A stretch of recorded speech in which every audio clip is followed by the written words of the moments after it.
Le peuple noir m'attend pour les élections des hauts sièges, l'ouverture des jeux et des fêtes de la moisson. Et je dois régler le balai des circoncis. Ce sont là choses graves. Cher vieux Sénégal, il est temps que nous te lavions des calomnies qui te défigurent. Il est temps que nous te rendions ton visage de jeunesse. Il s'agit aujourd'hui, pour nous, Sénégalais et Sénégalaises, de défendre notre indépendance. Ce que l'on veut, c'est vous coloniser. Ce que l'on veut, c'est vous réduire en esclavage. Pour ma part, je suis prêt à mourir. Vous aussi, n'est-ce pas, pour que vive le Sénégal.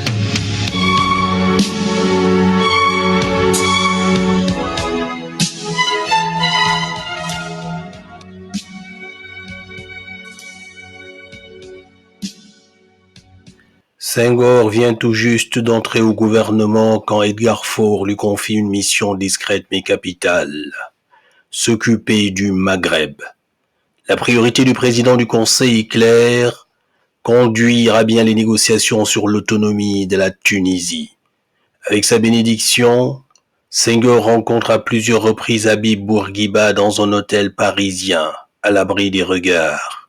Le 3 juin 1955, les conventions d'autonomie sont signées entre la France et la Tunisie, et le 20 mars 1956, la Tunisie devient indépendante. Senghor plaide le même pragmatisme à propos du Maroc.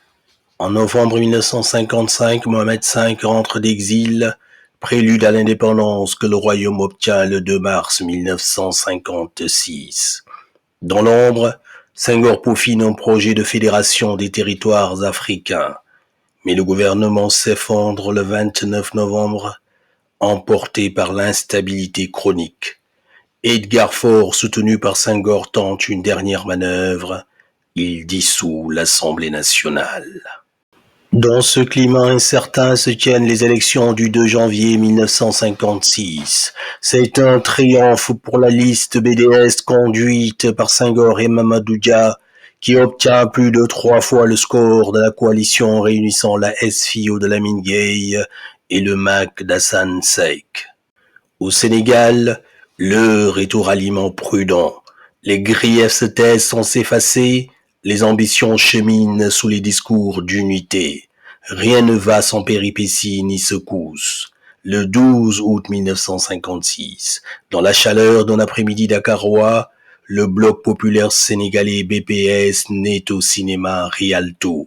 Il réunit le BDS, plusieurs petits partis et des dissidents de la SFIO. Face à une foule compacte, Senghor s'adresse à ses partisans. Notre but, c'est l'autonomie politique qui conditionne toutes les autres. Nous l'avons dit aux autorités, nous l'atteindrons, dussions-nous aller en prison, dussions-nous mourir. Le ton est ferme, il vient de quitter le gouvernement, écarté par l'arrivée de Guy Mollet, chef de la SFIO, qui n'a pas oublié la lettre de rupture de Senghor datée du 27 septembre 1948. Il est grave que le parti ne soit plus en Afrique noire du moins, ni démocratique dans sa structure, ni socialiste dans son action. À Paris, le nouveau ministre de la France d'Outre-mer, Gaston Defferre, relance le projet de loi cadre élaboré par le gouvernement précédent. Le texte prévoit le suffrage universel, un collège unique, l'élargissement des pouvoirs des assemblées territoriales, la création de conseils de gouvernement présidés par des hauts commissaires, l'africanisation des cadres. C'est un progrès, mais Senghor flaire l'os derrière le miel. Car en supprimant le gouvernement général de l'AOF, en rattachant chaque territoire directement à Paris, la loi porte en germe ce qu'il redoute depuis longtemps, le morcellement de l'Afrique française. Lui rêve d'un fédéralisme africain équilibré et puissant. Il voit dans cette réforme un poison doux. À peine la loi promulguée, une question agite Paris. Que faire des fédérations de territoires? Houphouët-Boigny, solidement installé au gouvernement, impose sa vision. Il refuse tout fédéralisme. Il ne veut pas partager les ressources ivoiriennes avec ce qu'il appelle les affamés du Sahel. Senghor, de son côté, dénonce la tentation française du diviser pour régner.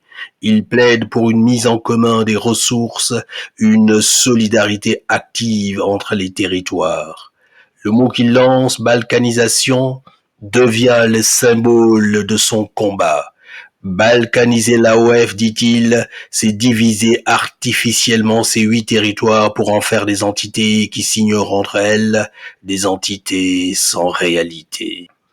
Senghor ne cède pas. Il s'agite, argumente, supplie parfois.